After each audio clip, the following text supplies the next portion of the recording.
Hippalus பருவக்காற்று என்னங்க இது? பருவக்காற்றுக்கு போய் ஹிப்பாலஸ் பருவக்காற்றுன்னு சொல்கிறீங்க அப்படின்னு நினைக்க தோணுதா? வாங்க பார்க்கலாம்.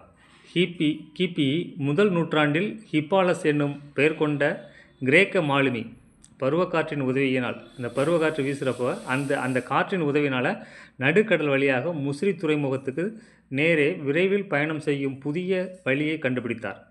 அது முதல் யவன கப்பல்கள் விரைவாகவும் அதிகமாகவும் சேர நாட்டு முசிறி துறைமுகத்துக்கு வந்து சென்றன. அந்த பருவக்காற்றுக்கு யுவனர், அதை கண்டுபிடித்தவர், பெயராகிய ஹிப்பாலஸ் என்பதையே சூட்டினார்கள். இப்போ புரியுதுங்களா? ஹிப்பாலஸ் பருவக்காற்று எப்படி வந்துச்சுன்ட்டு. ஹிப்பாலஸ் பருவக்காற்றின் வழியில் யவன கடல் வணிகம் பெருகியது.